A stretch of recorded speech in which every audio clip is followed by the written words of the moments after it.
Voting in Georgia's primary tomorrow is, well, huge. Even President Biden said there was going to be a bill that was going to take Georgia back to Jim Crow. This is how the Washington Post describes it. Voting is surging in Georgia despite controversial new election law. Tuesday's primary is the first big test of the legislation, which was opposed by voting rights groups and Democrats. Let's go back to when that bill passed last year. Here was then President Biden. The new Georgia election law? It's an atrocity. The idea, if you want any indication that it has nothing to do with fairness, nothing to do with decency, they passed a law saying you can't provide water for people standing in line while they're waiting to vote. You don't need anything else to know that this is nothing but punitive, designed to keep people from voting. If it was designed to keep people from voting, it did not do a good job of that. And he wasn't the only one. Major League Baseball, for example, moved their all-star game amid criticism over the same bill. As we said, if the bill was designed to keep people from voting, didn't do a good job. This is the latest data. More than 850,000 people have turned out for in-person early voting. That's 3 times higher than in 2018 during the midterms and 160% more than in 2020 when President Biden won the state. Despite what should be good news, Stacey Abrams, who lost the governor's race in 2018 and then claimed the election was stolen, says her home state is still suppressing the vote.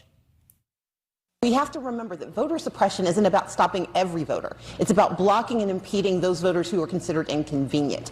The moral equivalent of saying that voter turnout diffuses or disproves voter suppression is like saying that more people getting in the water means there are no longer any sharks. Those two things are just not true. And we know that voter suppression is alive and well in Georgia, and we're going to continue to fight back.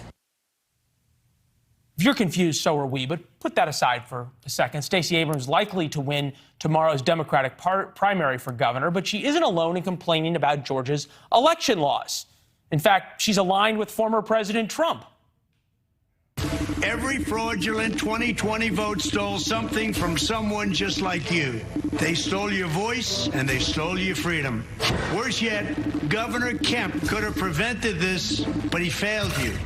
Please join me in supporting Senator David Perdue for governor. Yeah, but there's not a lot of people joining President Trump. He faces real humiliation in Georgia tomorrow. His handpicked candidate to take on Republican Brian Kemp appears quite literally on the verge of defeat. Kemp now holds a 32-point lead over Perdue. That's 10 points more than his lead in March. Radio host Tony Katz with us now. What's up with that?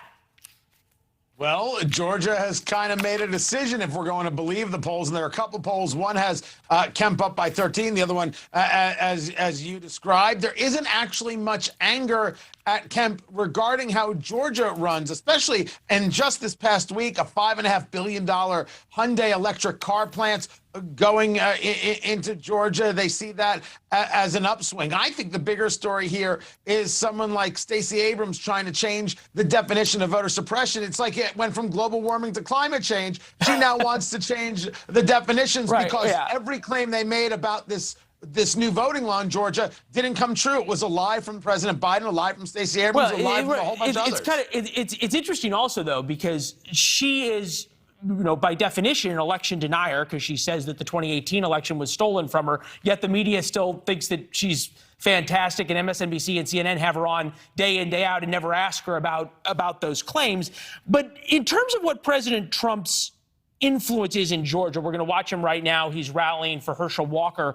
Herschel Walker is running for Senate in Georgia against Raphael Warnock. Walker's likely to pick up the nomination. He is endorsed by Trump as well. Fox News poll, Trump influence in Georgia, 37%. Trump's backing made them more likely to support Perdue. 60%. Trump's backing had no effect, made them like Perdue less. 60% say they don't care or it hurts. What does that say about the president's ability, the former president's ability to control the Republican Party?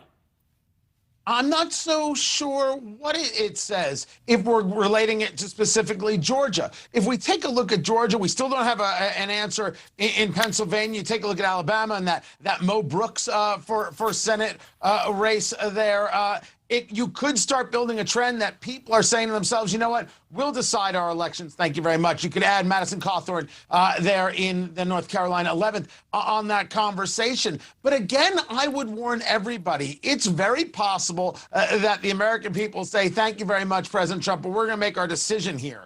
Trump as a messenger for how to fight and the importance of fighting is the key lesson of Trump, not so much who he picks. It's something I've been discussing on my radio shows for a while, but he went all in on Purdue because he just simply hates Brian Kemp. And I think there's another story there about Vice President Pence endorsing Kemp, rallying for Kemp in that state. I think that it will hurt him in that way. He'll take it personally based on other things that he's done. But I don't think that you have the Republican Party turning their back on Trump for the fighter that he is and how he teaches people and has taught people. Okay, how to fight so if back. you think about, I'm glad you brought up Brian Kemp with Pence. There was a rally there. I think we have live pictures of it as well ahead of the election.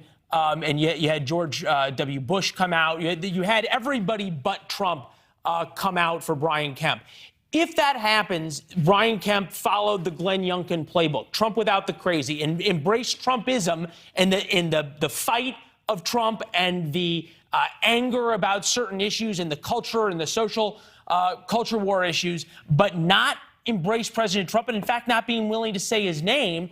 Does that mean that there's other lanes for 2024, a la Ted Cruz coming to rally with Mo Brooks, even though Mo Brooks was unendorsed by President Trump?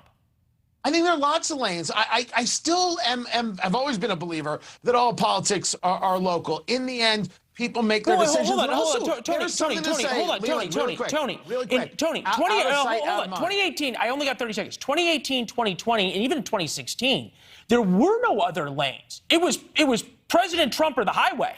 And if President Trump were still president today, it would be different. But there is something to be said for out of sight, out of mind. And people have been a little bit removed from President Trump, and they're much more willing to, if you will, make their own decisions. I just think people constantly make their own decisions. My faith in the American people is still pretty whole. Well, that is a good faith to have. And the American people and the American economy, as Warren Buffett said, nobody ever went broke betting on America. Tony, it's good to see you, my friend. Thank you. We'll see you later in the evenings over the course of the week. Thanks for watching. Click the red subscribe button below so you can get more of NewsNation's fact-driven, unbiased coverage.